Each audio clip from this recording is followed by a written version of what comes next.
नाजरीन अस्सलाम वालेकुम। सियासत की खबरों में आप सबका इस्तकबाल है। मैं हूं मोहम्मद असलम हुसैन। सबसे पहले नजर डालते हैं आज की कुछ अहम सुर्खियों पर। हिंदुस्तानी आज़मीन हज के लिए असरी टेक्नोलॉजी से इस्तेफादा, Google Maps, smartphone applications, YouTube clips का इस्तेमाल होगा। आरएसएस मुल्क व कौम के लिए खतरा, मोहन भागवत अवाम में मुनाफरत फैला रहे हैं। गुजरात में लड़कियों को जीन्स व टी शर्ट ना पहनने हुकूमत की हिदायत। तेलंगाना सर्वे पर गवर्नर नरसिम्हन की दिल्ली में राजनाथ सिंह से मुलाकात। चंचलगुड़ा जेल का कैदी चंचलगुड़ा जेल पेट्रोल पंप से रकम लेकर फरार। चलिए नाजरीन बढ़ते हैं खबरों की तफसील की तरफ। सऊदी अरब को इस साल हिंदुस्तान से ज़ायदा 1,36,000 आज़मीन हज पहुंच रहे हैं, जिन्हें कई हाईटेक सहूलतों से फ़ायदा होगा, जिनमें गूगल मैप शामिल हैं, जिनसे किसी भी परेशानी या खलल के बगैर मुनासिक हज की तकमील में सहूलत मिलेगी। हिंदुस्तानी हज मिशन के बामुजिब असल मकसद ये है कि हर दस्तियाब वसीले और टेक्नोलॉजी के आला को बरवेकार लाते हुए मुनासिक हज के लिए तकमील को किसी भी खामी से पाक रखा जाए।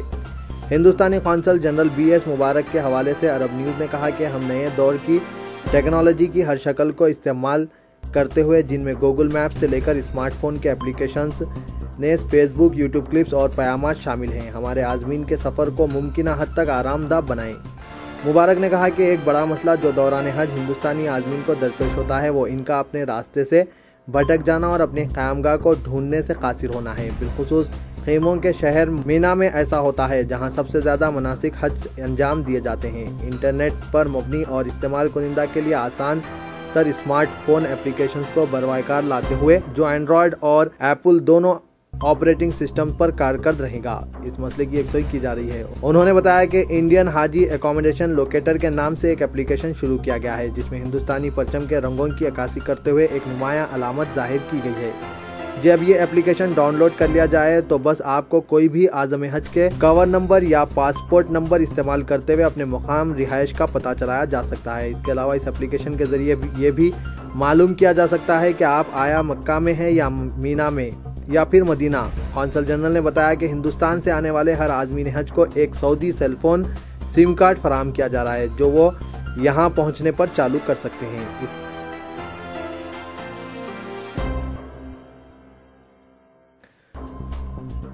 आरएसएस को मुल्क व कौम के लिए खतरा करार देते हुए महाराष्ट्र प्रदेश कांग्रेस कमेटी ने कहा कि इसका नजरिया मुल्क के सेक्युलर दस्तूर के मगायर है। हिंदुस्तान का दस्तूर सेक्युलर है।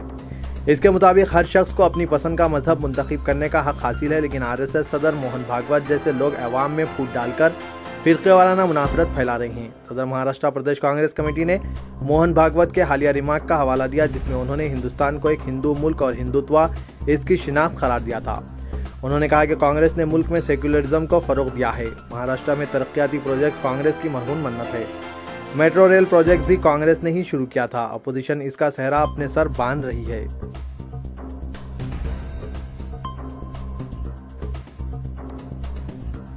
गुजरात में लड़कियों के लिए लिबास कोड जारी करते हुए हुकूमत ने पोस्टर शाये किए हैं, जिसमें लड़कियों को हिदायत दी कि वो जीन्स और टी शर्ट पहनकर घर से बाहर ना निकले। वज़ीर आज़म नरेंद्र मोदी की रियासत गुजरात में तरक्की का दावा इस वक्त खोखला साबित हुआ, जब तलबा को नदी उबूर करने के लिए पानी में तैरकर रोजाना स्कूल जाना पड़ता है।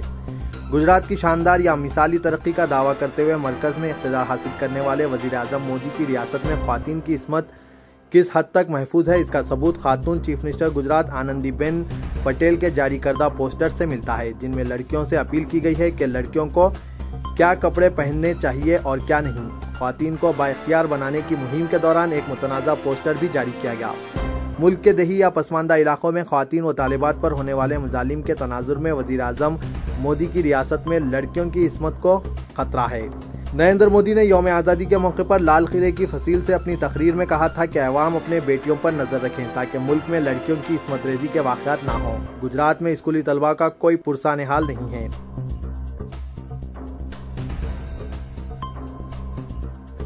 तेलंगाना के वज़ीर आला अपनी जिंदगी के अव्वलीन बैरूनी दौरे पर एक बड़े काफिले के साथ सिंगापुर पहुंचे, जहां रिट्स कार्टन होटल पर तेलंगाना से ताल्लुक रखने वाले गैर मुकीम हिंदुस्तानियों की कसीर तादाद ने इनका पुरजोश इस्तकबाल किया। बादशाह वो जोरांग टाउन कॉरपोरेशन पहुंचे, जहां हाईटेक बिजनेस की बड़ी सनतें वाक़ है। चंद्रशेखर राव IIM के एक सेमिनार से भी खिताब करेंगे, जिसमें सिंगापुर के वज़ीर आज़म भी शिरकत करेंगे। वो जुमेरात को हिंदुस्तानी हाई कमिश्नर के अलावा सिंगापुर के वजीर खारिजा से मुलाकात करेंगे और सिंगापुर चैम्बर्स ऑफ कॉमर्स के नुमाइंदों से खिताब करेंगे। जुम्मे को एक और सेमिनार से खिताब के बाद अपनी मोटर कारों के काफिले के साथ हफ्ते को मलेशिया के दारुल हुकूमत कोलालमपुर रवाना होंगे और शहरी तरक्याती मंसूबों के बारे में मालूमात हासिल करेंगे। तौक़े है कि चंद्रशेखर राव इतवार की शब हैदराबाद वापस पहुंचेंगे।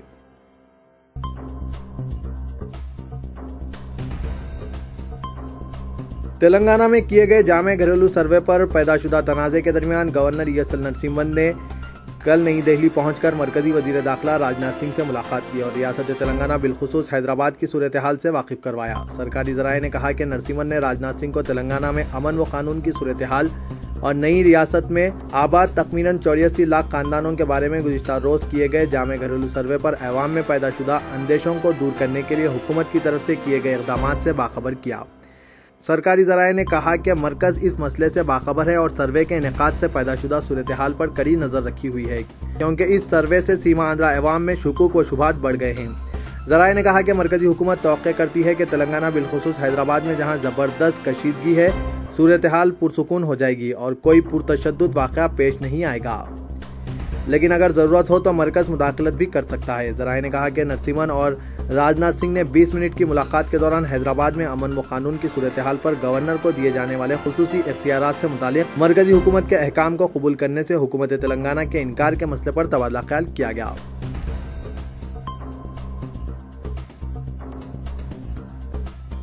वजीर फाइनेंस आंध्र प्रदेश वाई राम कृष्णुडू ने साल 2029 तक आंध्र प्रदेश को सोरना आंध्र प्रदेश यानी सुनहरे आंध्र प्रदेश में तब्दील करने के अज़्म का इजहार करते हुए रियासत आंध्र प्रदेश का साल 2014-15 के लिए 1,11,824 लाख रुपए पर मबनी बजट कल असेंबली में पेश किया, जिसमें नए मुहासिल आयत करने से गुरेज किया गया। अपनी बजट तकरीर करते हुए वजीर फाइनेंस ने कहा कि आंध्र प्रदेश की तरक्की के लिए 7 मिशन तश्कील दिए गए हैं और रियासत की तकसीम से आंध्र प्रदेश का माली खसारा इंतहाई संगीन मसला बन गया। उन्होंने कहा कि गुज़िश्ता 2 साल से रियासत का माली मौक़िफ़ अबतर व बदतरीन होकर रह गया है। वज़ीर फाइनेंस ने अपनी बजट तकरीर में आंध्राई तलबा को इस बात की तमानियत दी कि फीस रीइंबर्समेंट की अदायगी के लिए हुकूमत आंध्र प्रदेश पाबंद है और हुकूमत की हर स्कीम को आधार कार्ड से मरबूत किया जाएगा। अलाउद्दीन तेलुगुदेशम ज़ेर क़यादत हुकूमत आंध्र प्रदेश बुनियादी ज़रूरियात की तकमील के लिए खुसूसी तवज्जो देगी।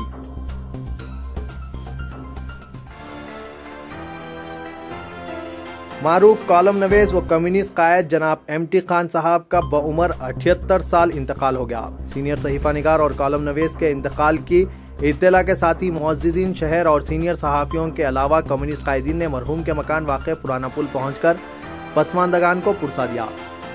जनाब जाहिद अली खान एडिटर रोजनामा सियासत ने सीनियर कॉलम नवीस जनाब MT खान के इंतकाल पर इज़हार अफसोस करते हुए कहा कि मरहूम ने अपनी ज़िंदगी में जो तहरीकें चलाई हैं उनमें बेशतर तहरीकें कामयाब रहीं।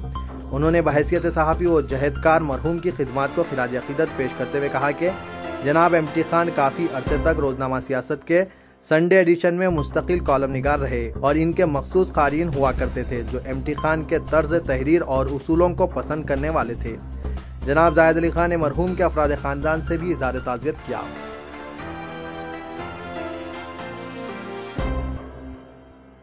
तेलंगाना के अजला निजामाबाद, करीमनगर और आदिलाबाद में कल रात अचानक जलजले आने की अफवाह फैल गई, जिसके साथ ही अवाम खौफजदा होकर मकानात से बाहर निकल आए। अवाम ने खुले मैदानों और सड़कों पर रात गुजारी, बादशाह ये इत्तला गलत साबित हुई। कल रात तकरीबन 12 बजे इन अजला में जलजले आने की अचानक इत्तला आम हो गई, जिसके साथ ही अवाम में खौफ फैल गया। अवाम ने अपने रिश्तेदारों को फ़ोन करते हुए इस बात की इत्तला दी और इन्हें भी रात घर के बाहर गुजारने का मशवरा दिया। कई अफराद सड़कों पर सो गए। मुकामी अवाम ने कहा कि ये इत्तला महाराष्ट्र के अजला से आई है। इसी दौरान जलजलों की इत्तला देने वाले महकमे ने वजाहत की कि मुल्क में कहीं भी जलजले के झटके महसूस नहीं किए गए और अवाम को इस ताल्लुक से खौफजदा होने की जरूरत नहीं है।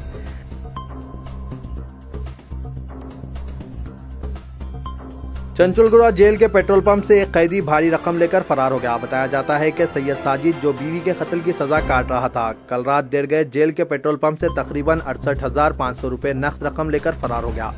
कैदी के इस रवैये पर बरहम जेल के आला ओहदेदारों ने फौरी तौर पर हरकत में आते हुए 2 ओहदेदारों को मुअत्तल कर दिया और इस सिलसिले में डबलपुरा पुलिस स्टेशन में एक शिकायत भी दर्ज करवाई गई। बताया जाता है कि कल जामे सर्वे के पेश नज़र शहर के तमाम पेट्रोल पंप बंद थे।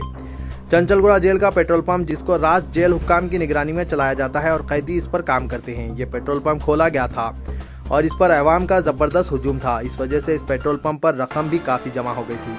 साजिद, जिसका सीटी नंबर 172 बताया गया है, मौके का फायदा उठाकर पेट्रोल पंप की रकम लेकर फरार हो गया। साजिद को गुज़िश्ता रोज चेल्लापल्ली जेल से चंचलगुड़ा जेल मुंतकिल किया गया था।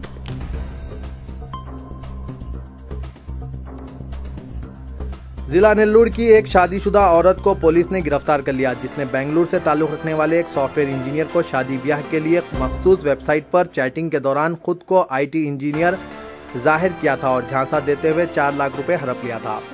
ओंगुल टाउन पुलिस स्टेशन के sub inspector we Surya Narayana ने कहा कि इस औरत ने ए राज लक्ष्मी के नाम से वेबसाइट पर अपना प्रोफाइल पोस्ट किया था और खुद को चेन्नई में वाक़ एक बड़ी IT कंपनी में सॉफ्टवेयर मुलाजिम की हैसियत से जाहिर किया था और किसी हम ख्याल मर्द के साथ रिश्ते ज़ुवाज की ख्वाहिश का इजहार किया था, जिस पर बेंगलुरु से ताल्लुक रखने वाले एक सॉफ्टवेयर इंजीनियर अशोक रेड्डी ने इसका प्रोफाइल देखने के बाद ईमेल और फोन के जरिए राब्ता पैदा किया। सूर्या नारायण ने मजीद कहा कि इस औरत ने अपने साथ दीगर 2 अफराद को रखा था, जिन्होंने खुद को इसके वालिदैन की हैसियत से पेश किया। इन अफराद ने अशोक रेड्डी से बातचीत के बाद शादी से इत्तेफाक कर लिया। इस दौरान राजलक्ष्मी ने अशोक रेड्डी से चेन्नई कंपनी को रकम अदा करने के मकसद से 4 लाख रुपए देने की ख्वाहिश की, जिस पर अशोक रेड्डी ने 2 मरतबा इसके बैंक खातों में 4,20,000 रुपए मुंतकिल किया था। तो ये था आज का खबरनामा। दीजिए इजाजत, खुदा हाफिज।